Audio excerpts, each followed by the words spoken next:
Good morning. Thank you for joining our first webinar in our three-part eBPF Fall Webinar Series. The first webinar, Demystify BPF JIT Compiler, will focus on eBPF JIT compilation infrastructure and how it plays an important role in eBPF's whole life cycle inside the Linux kernel.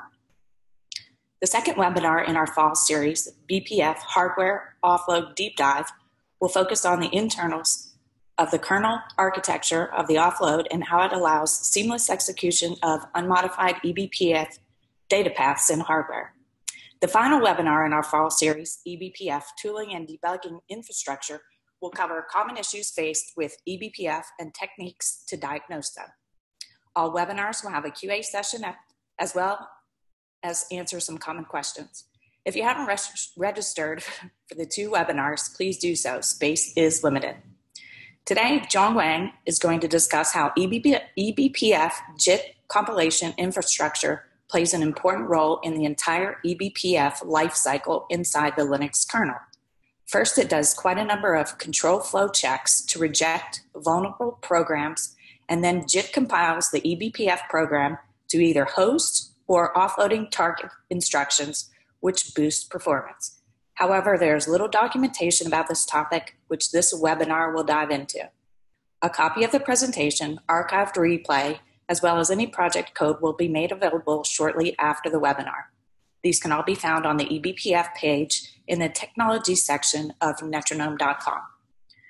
John is a senior engineer at Netronome and currently working on optimizing the Netronome eBPF offload JIT compiler, as well as improving eBPF generic control flow and data flow analysis infrastructure.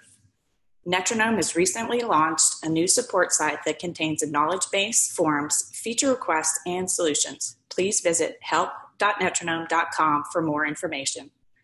Lastly, we will have a drawing for an Amazon gift card at the conclusion of this webinar. Thank you. Now over to John.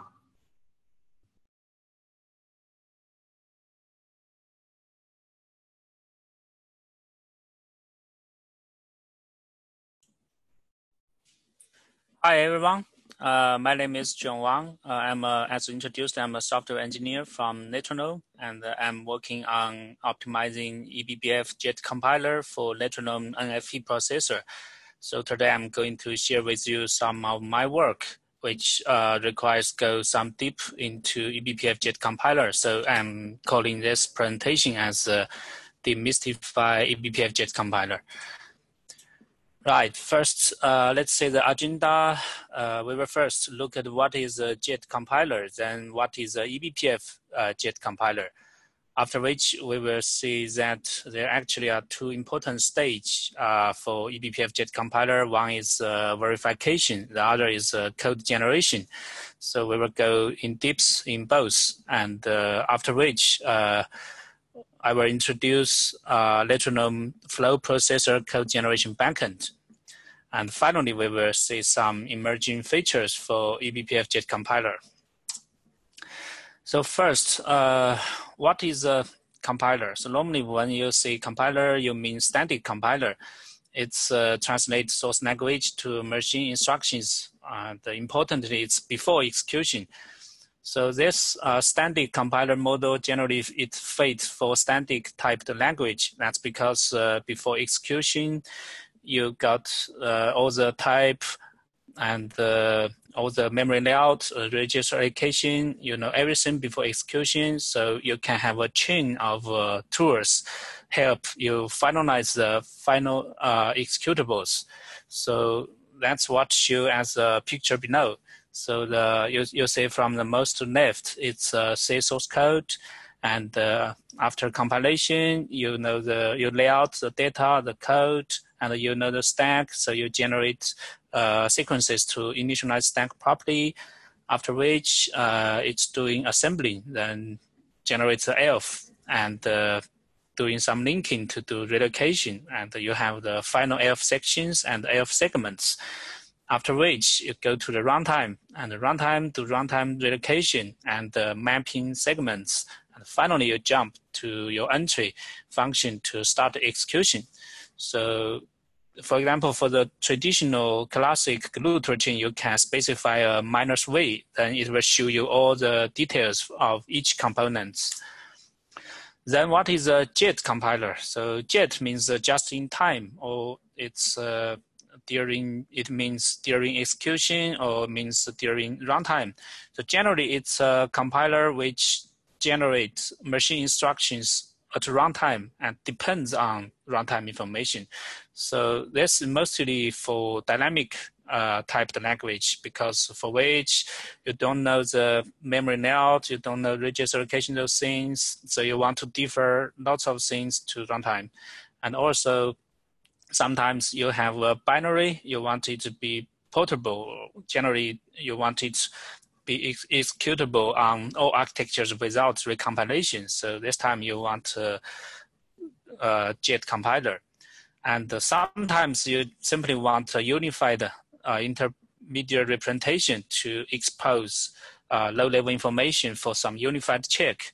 That's also where you could use JIT compilation technologies. So below is a simple JIT compilation flow. It's you say the most left is source language, then to the intermediate representation, then you can apply lots of optimization, verification on the IR, then finally you generate machine instructions to various architecture backends directly. So yeah, so before execution, you say you only have source language now, you don't have the binary, everything happens at runtime. Or sometimes people prefer to save IR before execution because IR is more compact. So we have talked a lot, but how does a JIT compiler really looks like? So let's say a real example. So this is maybe the simplest JIT compiler, and it simply generates a program at runtime which take a number as input, then return exactly the number as output. So how do I do that? First, you allocate a block of memory, and most important, you need to mark the memory as executable and writable. Then you write the machine instructions, which means encoding directly to the memory. And because we are at runtime now, so we could adjust the encoding as we like. For example, here we just simply encode the immediate into the instruction directly. So we could use the move immediate instead of move register.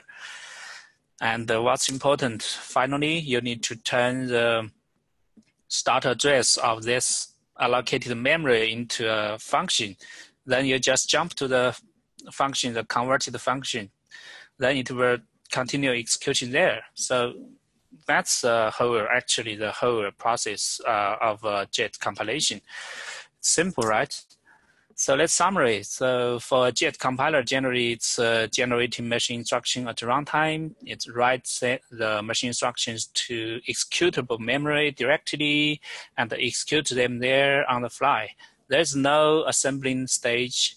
That's because it's direct encoding generation. And the low linking stage, obviously because at runtime you load everything, you load the absolute address, you just generate them. And one central load is the memory region allocated for JIT compilation should be protected. That's because it's very risky to leave a memory region as both executable and writable. For example, the classic buffer overflow attack, it's actually, in the older days, the stack is executable and writable, so people try to write machine instructions, inject them into the stack directly, then run there. So lots of secret hole there. And another thing is obviously JIT compiler has a runtime overhead. So you only want to do JIT compilation on some hot code. So there are some technologies to help you identify which code is suitable to be JITted. Okay, so then what is eBPF JIT compiler? So the whole idea is we want to run user-supplied programs inside kernel. Then why not just run kernel module, because it's written by C, and you can also write whatever you like. That's because C is very permissive, so the for example, attacker can write a malicious C program, use the pointer to do some out-of-range access, then it's very exploitable. But then we would also ask why we don't do check on the KO. That's because the KO is compiled already. So different architectures has different ISA. So we will end up with a bunch of KO verifiers if we do the check on the kernel module. So finally, we want a check on a unified representation. So we just do the check on a unified form. Then we could JIT compile the representation past verification to different architectures. So this unified representation was BPF, but now it's enhanced as eBPF. So what is the eBPF representation looks like? It's actually designed to be a set of instructions which are close to x86 and AX64. It has 64-bit instruction coding, also has 64-bit register, and also with sub-register support. And the most important, it has yo-yo data manipulation instructions, for example, arithmetic and logic. And it also has control transfer instructions like function call, function return. And it supports, now kernel support both interpretation execution and the JIT execution.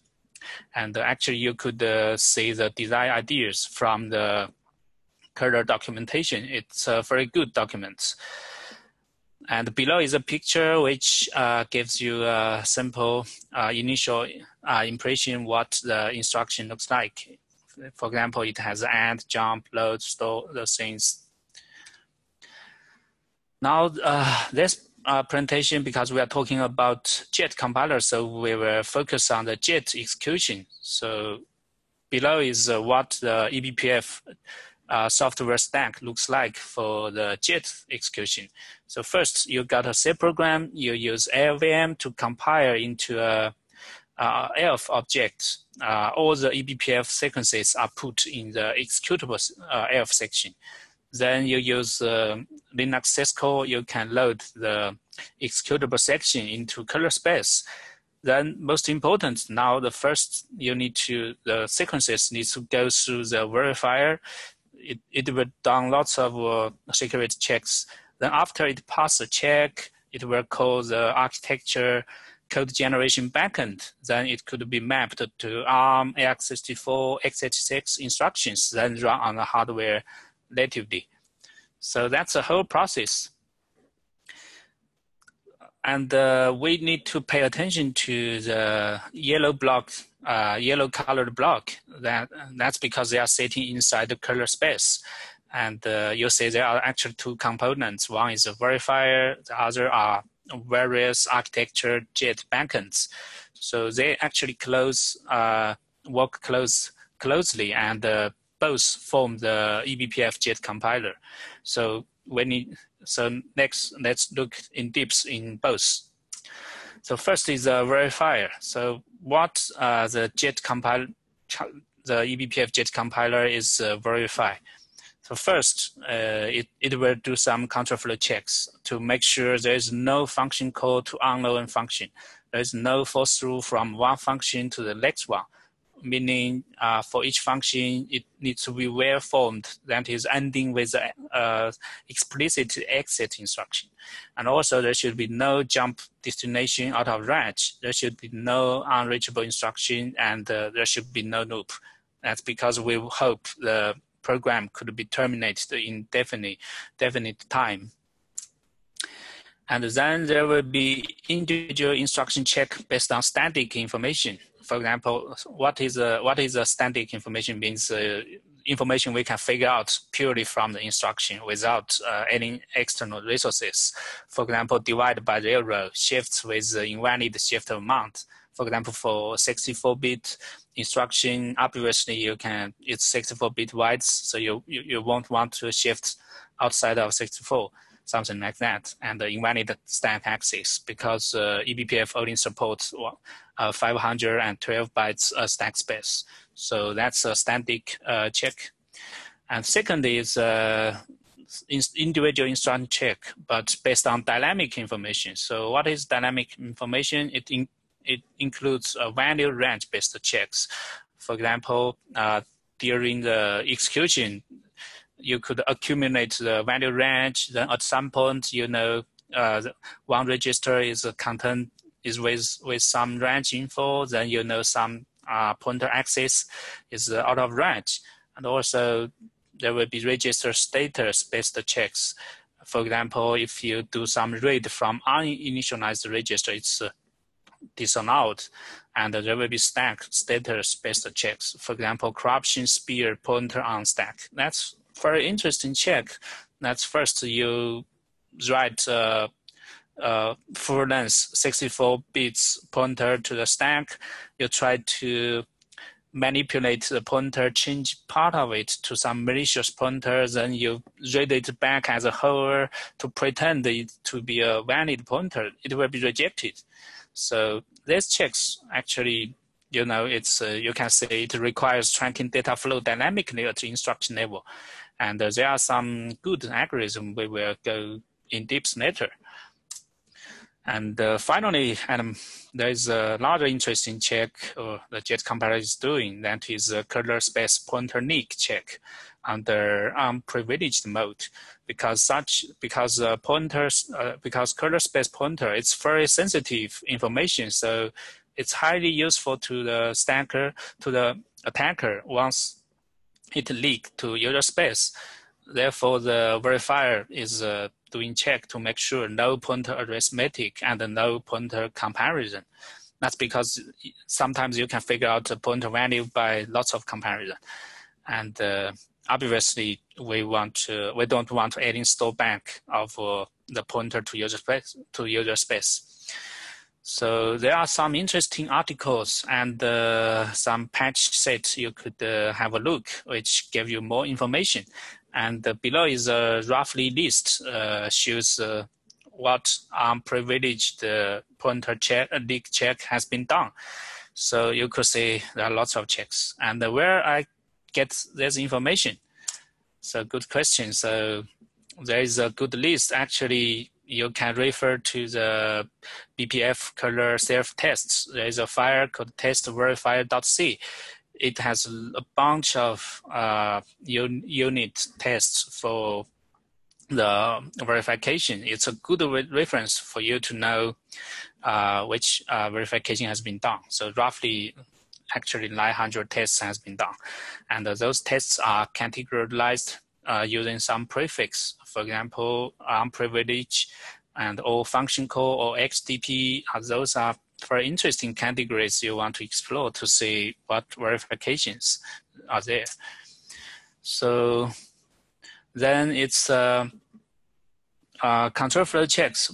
As mentioned, there are various checks, right? And these checks generally use several algorithms. One is for the control flow based check, we do function partition. And for the loop detection and the unreachable instruction check, we use deep first work.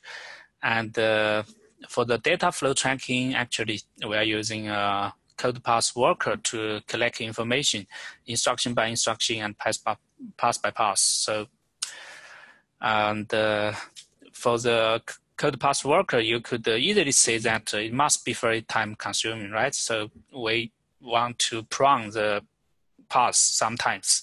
So there were some algorithm we will have a look. And also we will look at algorithm called register liveness tracking, which help release more path prune opportunities. So first, how we do function partition. So it's fairly simple. That's because the input eBPF sequences, it's a sequence of functions. And we could always figure out the start of a subprogram through the call instruction. That's because the call distance is encoded in the IMM field. So for example, on the right side, we have two columns. The first column is the input sequences. You could see there are two call instructions.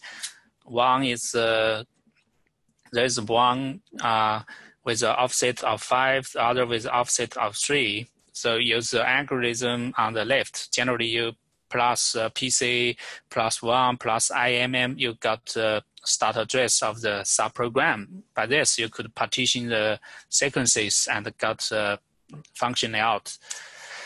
And how we do loop detection and unreachable instructions, it's using the well-known deep first work. So for example, the left side, you got input sequences, which has the potential 2 code paths.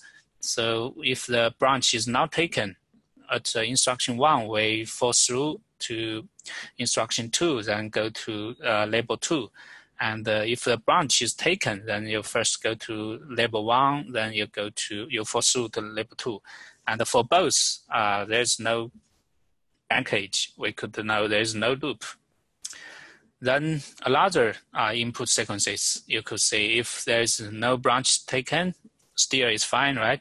But if the branch is taken, then at instruction 1, we go to label 1 and force through to label 2. However, at label 2, we will go back to label 1. It's a package, right? So means there's a loop. So we need to reject this because there's no guarantee this loop will terminate. And how we detect unreachable instructions, that's actually is a side product of the deep first work. We have an auxiliary array called the instruction status. And once we visited one instruction, we will update its status on the array. Then finally, after the work finished, we just scan the status for each instruction. If one is never visited, must be an unreachable instruction. Then the interesting code path worker. So as mentioned, sometimes we need to track the information dynamically, the data flow dynamically. So how we do that? So the Kernel eBPF JIT compiler is using a code path worker algorithm. Generally, it will virtually execute all code paths. By this way, it could accurately load program status at any point. Generally, it could know register contents, could know some memory access, something like that.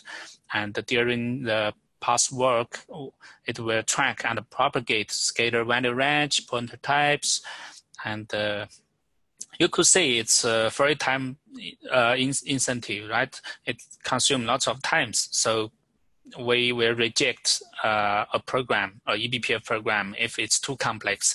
Generally, there's a macro define a limit. If the limit is hit, then it will be rejected.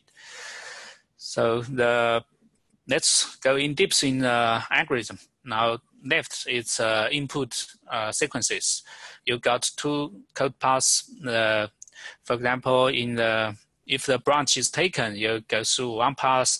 If the branch is not taken, then actually, during the path of a branch taken, when you reach the exit, you want to pop the whole executed instructions back to the point where branch is taken. Then you choose another code path, which is the rightmost. And during this work, you would call instruction collection callback, information collection callbacks. It's generally for area instruction, you collect area information, for example, update range info, something like that. Then for different code paths, you keep calling this callback, they accumulate information for different passes and generates the final information at some point. So the code path worker, it works lots of code paths. Then the later question is, can we avoid working some paths if it's duplicated? And the reason is the code path worker is we want to work from one point towards the exit, then make sure everything is fine. There's low security risk detected during the whole work. Then for a larger path, we want to do we'll do the same work, want to make sure still there is no security hole. Then the question is, if we reached one point, it's with a more conservative status, the status, then can we make sure that there will be no secret hole in a duplicated code path? Yeah, the answer is yes, there is. So the left side, you see at the point A, we got path state A. At point B, on the right side, we got path state B. So if the path state B is more conservative, for example, it's with a smaller range for one register, if with smaller range, then because the code path in the path A, it has the path verification. If it's with a bigger range, then on the other path, it's with smaller range, then it must pass the verification as well. So it's generally a state comparison-based code path prong to help reduce the path needs to be walked. And there's another interesting algorithm. It's called register liveness tracking. It's actually very important algorithm in eBPF JIT compiler verification. That is, during the previous slides, we say that we want to do the status comparison, but does every register matters? That's a question. So for example, for the given picture, the left side, the right side, you could see they share the same sequences, and especially the R0 equals R4 and R0 equals R0 plus 1.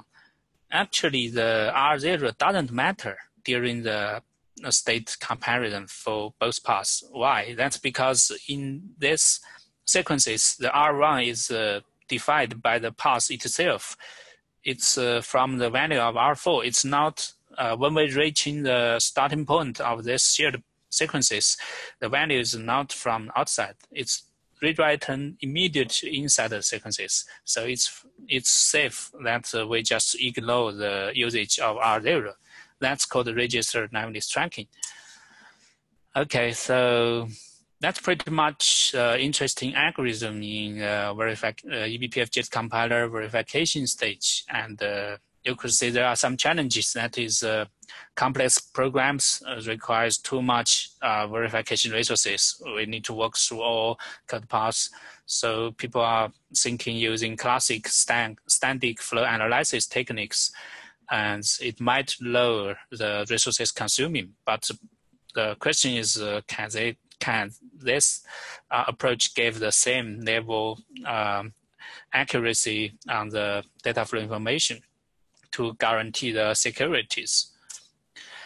So let's move to code generation stage now. So the overview, the eBPF sequences, once it passed the verification, then we start code generation.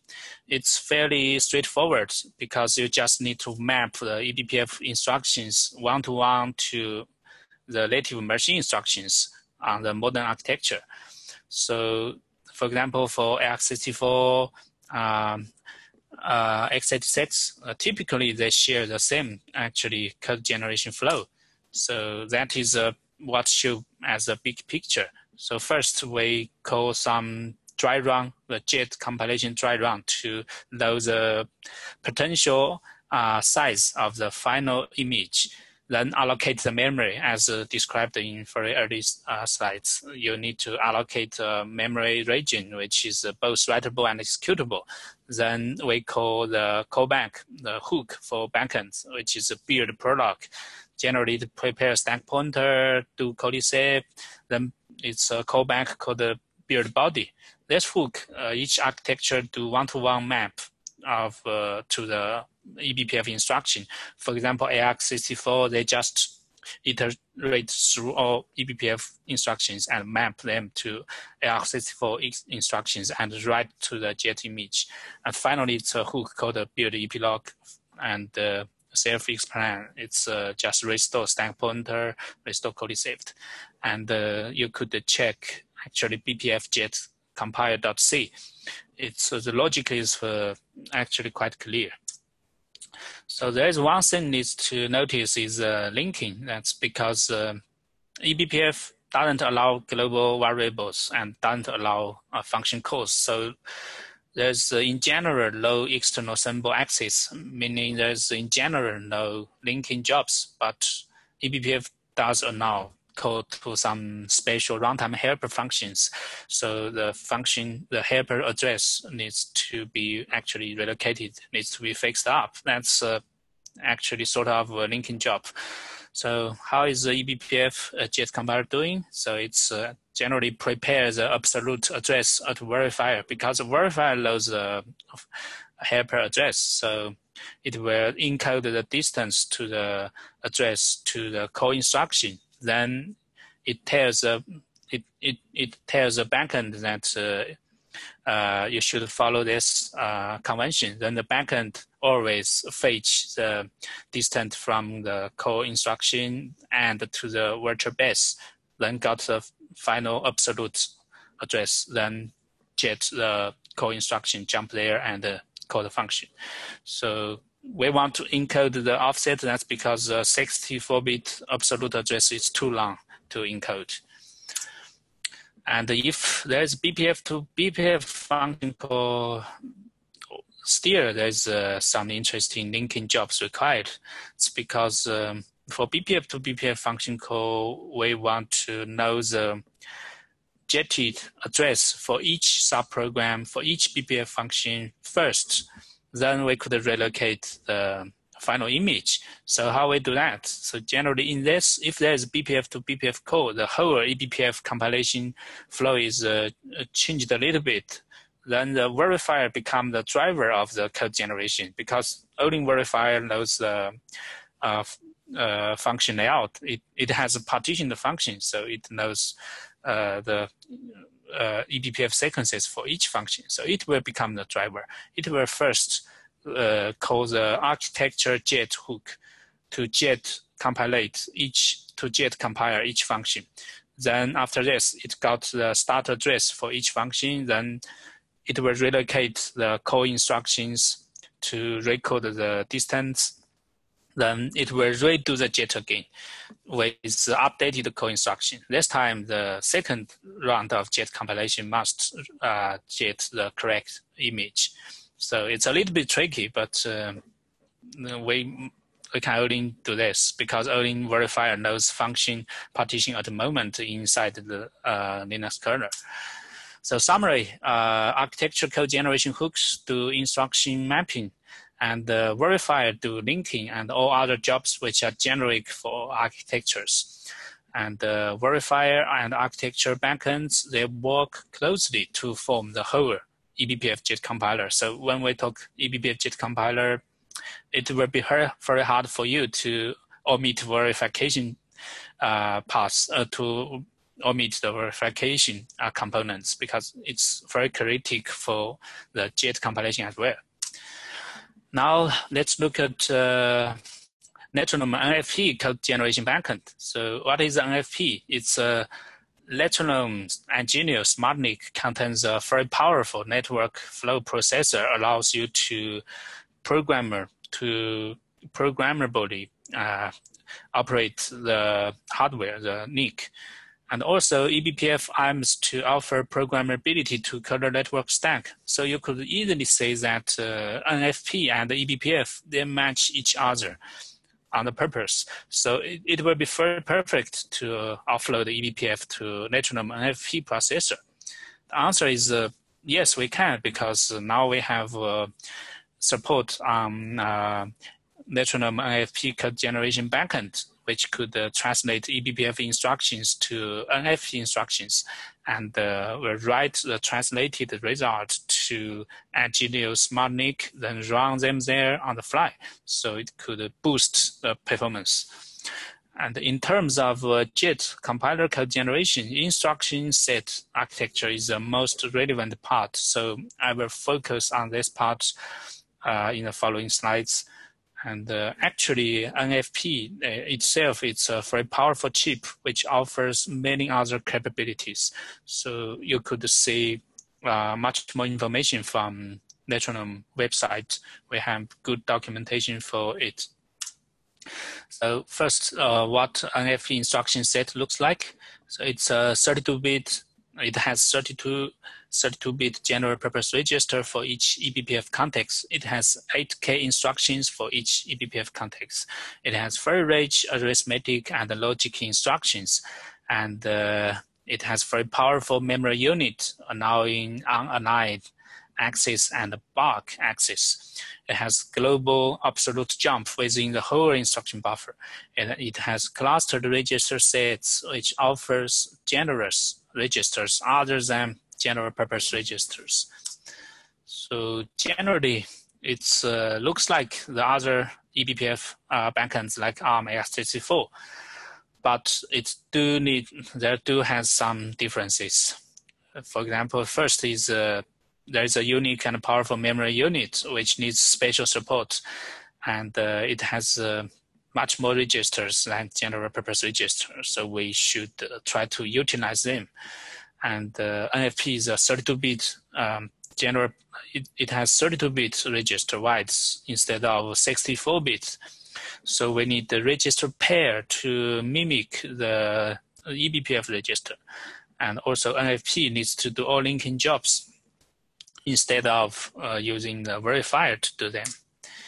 And finally, two other differences is because Netronome NFP is for offloading environment, which must have different requirements compared with host environment. So we have some special checks which needs to be done.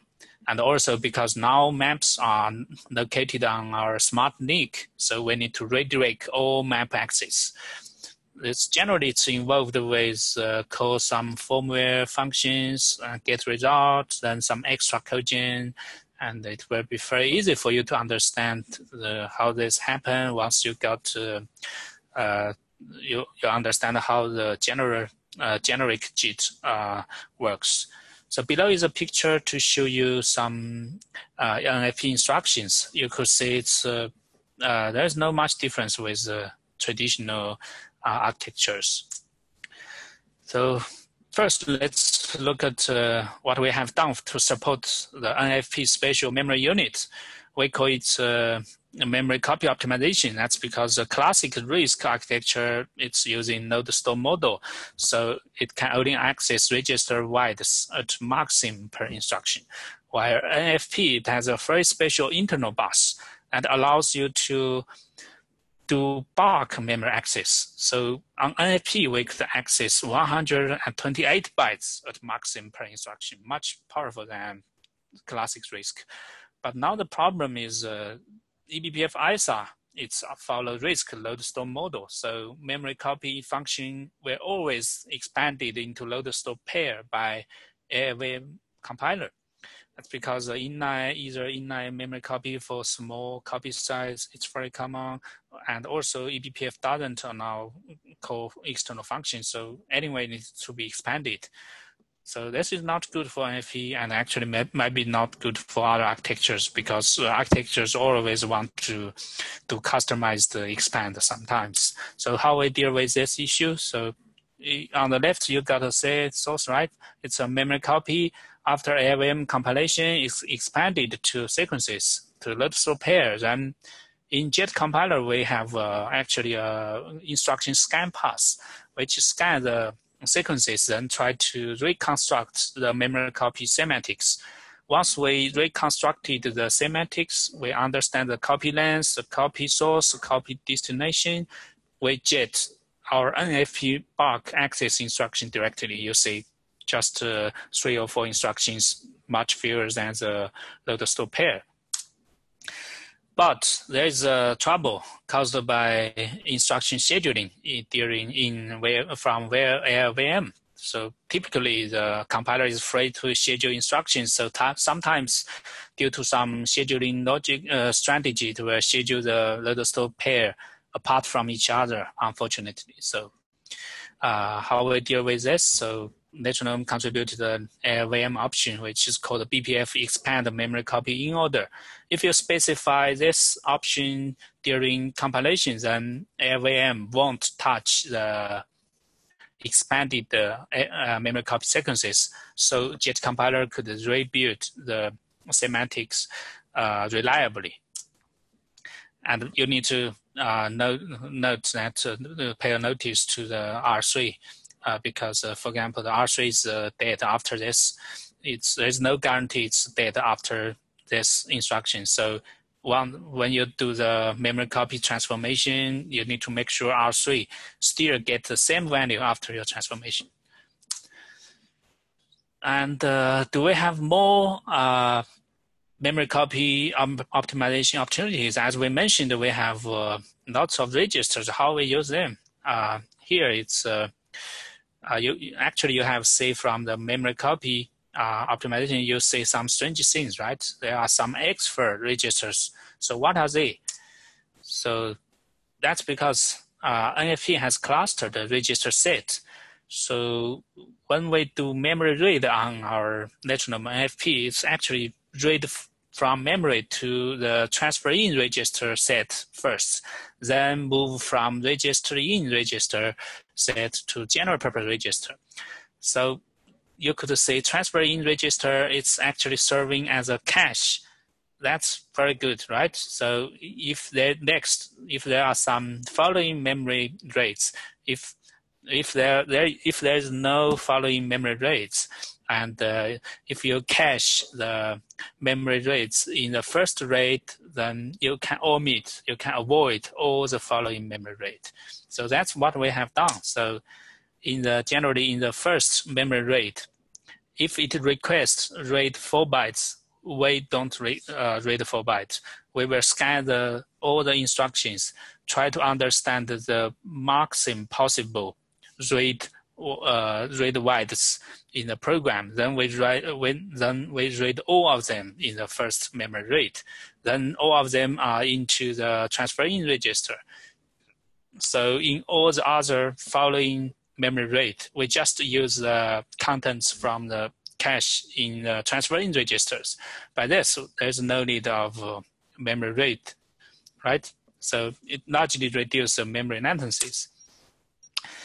The other interesting optimization is 32-bit optimization. So this is a trouble for actually all 32-bit architectures, like ARM, for example, MIPS 32, ARM 32. That's because eBPF ISR it's divided to be 64-bit registers, even though there is 32-bit sub-registers. So normally you need to always use the 32-bit register pair to model a 64-bit register on 32-bit architecture, which means there are extra instructions to zero the high half of the pair. There will be extra instructions to generate the result for the high half. For example, that's what JIT did for NFP.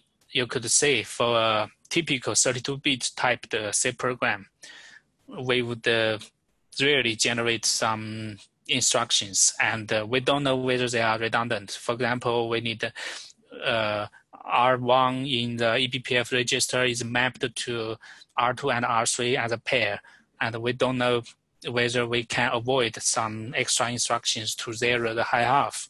We don't know, are they really necessary?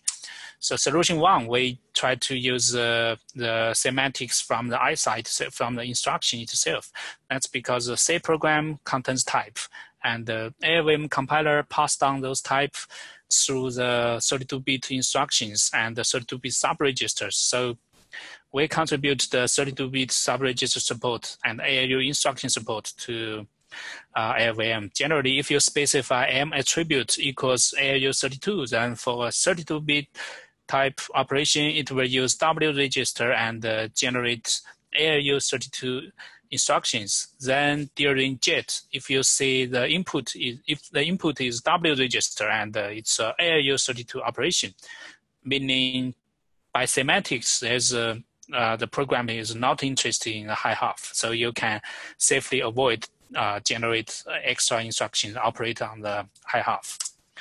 But we can't, unfortunately, we can't rely on semantics from the registers and instructions. That's because eBPF sequences can come from anywhere. It can come from manually written assembly, which actually doesn't conform to the the semantics. So one solution might be LLM could set a flag, tell the consumer that oh, the sequences is coming from me. There's guarantee on the semantics, but a flag obviously could be faked. So there's potential secret hole. And yep. So, and also for some other instructions, even you got the semantics from the ISA and the registers, still you need to have data flow information to remove them. So we got solution 2, which is more powerful but requires more work. So it's generally we let the JIT compiler to figure out the data flow from scratch. There's no rely on external information at all. So we have done some initial support this. Generally, given input eBPF sequences, we build a defi use chain. So for example, left side, you got sequences, right side, it's defi use chain. The first instruction is defi R1, use R1. Second, defi R2, use R2. Third one, defi R2, use R2, also use R1. Fourth one, it's use R2, R3. And finally, the exit, it's implicitly use R1, R0. So we build defi use chain, then we apply the 32-bit information and propagate backward. For example, the second last instruction, the narrowed stored R2 guaranteed. It's because it's 32-bit store. So guaranteed, we're only interested in the low half. And if there is no other usage, no other use of R2. So we propagate such information backward along the chain. So we can know R2 is safe for the defi of the third instruction safe. And we know the first, the second, it's 32-bit safe as well. So we can avoid all those extra instructions to operate on the high half.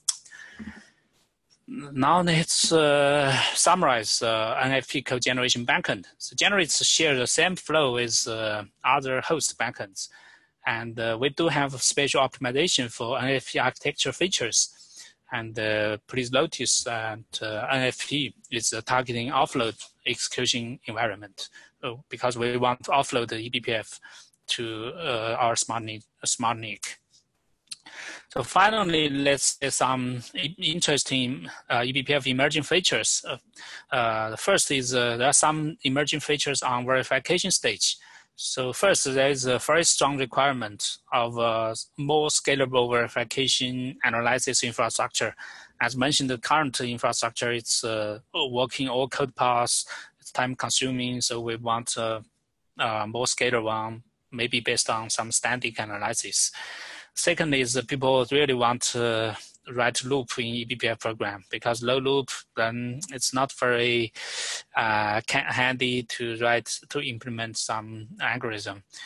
So we actually have done some proof of concept work with community to bring the modern control flow graph infrastructure to eBPF program, to eBPF verifier. Generally, we build basic blocks, domination tree, then based on those things, we can build a bounded loop detector. And on the programming model side, there is a very good emerging feature that eBPF might introduce support to shared library. Generally, you can have some program jet it, then keep in the color space, then dynamic linking the other eBPF program to them. And finally, it's debuggability. That's because jetted image, it's very hard to debug. So how we debug it? So the solution is we generate the wolf annotation. So there is this is working on. I think surely there will be something presented to community by people from Facebook. Yeah, that's pretty much everything I want to talk today. So yeah, that's all. And thank you.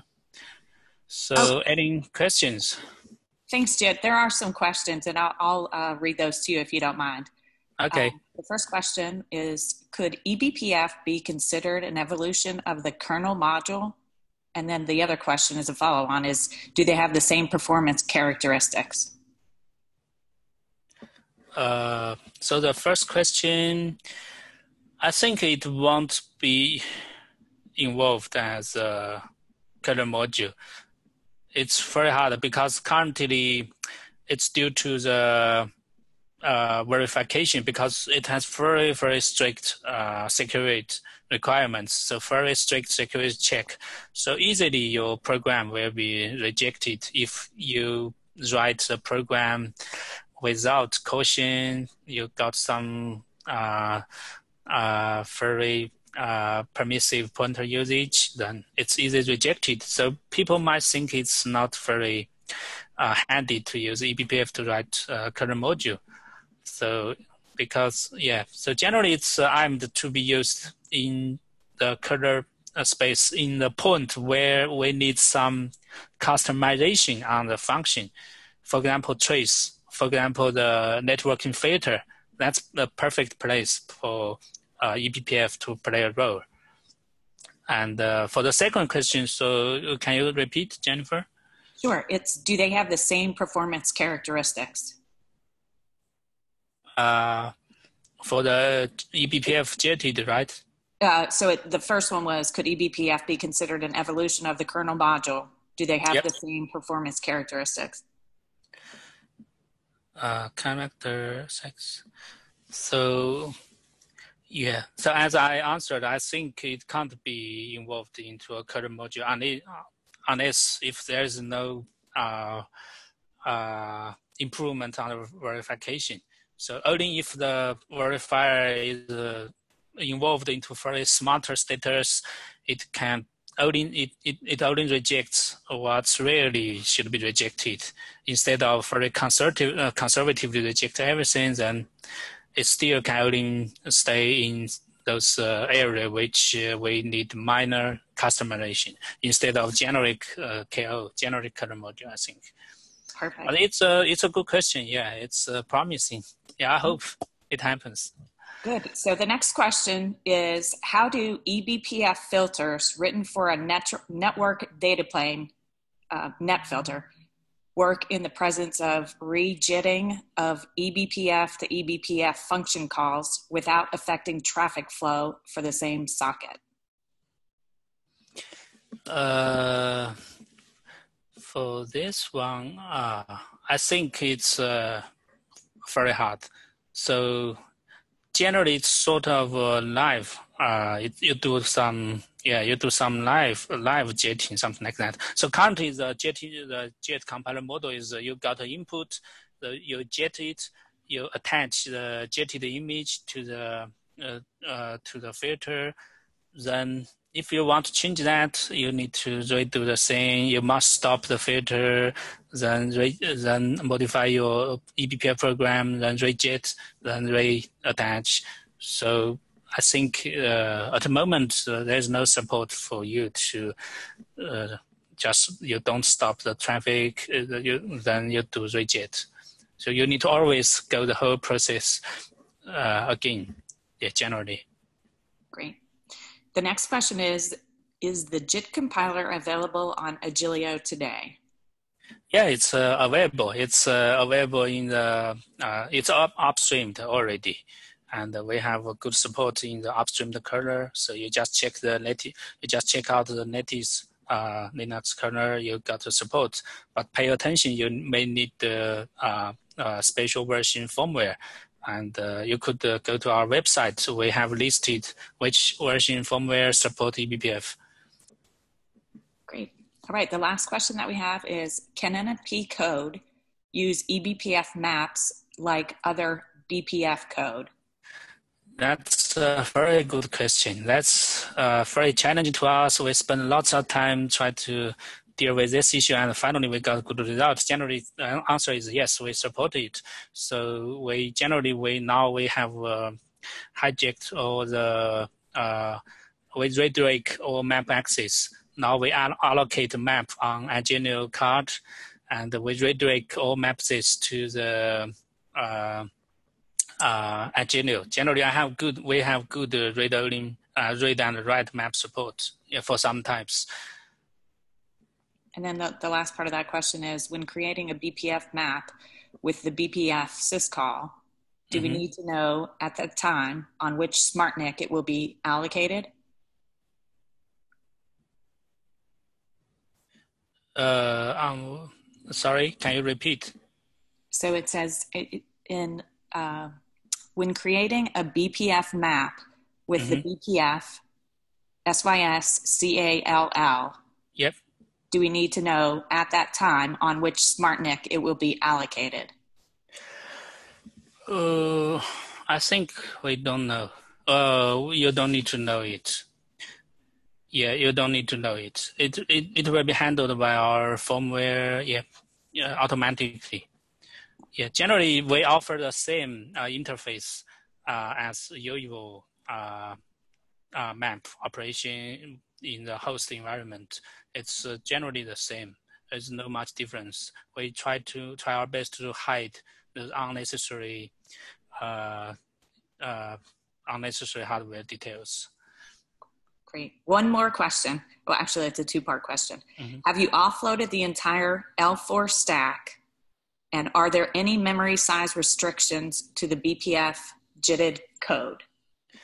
We do have offload for a big program, but personally, I'm mostly working on the compiler side. I only offload the like program with like 1,000 instructions, which is a reasonable size. But I haven't tried to offload the whole L4 stack myself. But yeah, we can talk. We can carry our testing. I think we could offload some big programs. Yeah, with rare usage. Great. But those are all the questions. John, I'm going to ask you to pick a number between 1 and 80, and that will be the winner of the Amazon gift card. Pick up 1 and 80. Yep, between 1 and 80. Pick a number. 80. 80. That is Ronald Vanderpool with SurfNet. So right. Congratulations, Ronald. You won the gift card. Congrats. Yep. Well, thank you again, everybody, for attending. And again, these will be posted on the Netronome website, and an email will come out with that link. So thanks again. Thanks, John, and have a great day. Thank you. Thank you, Jen. Thank you all. Thank you.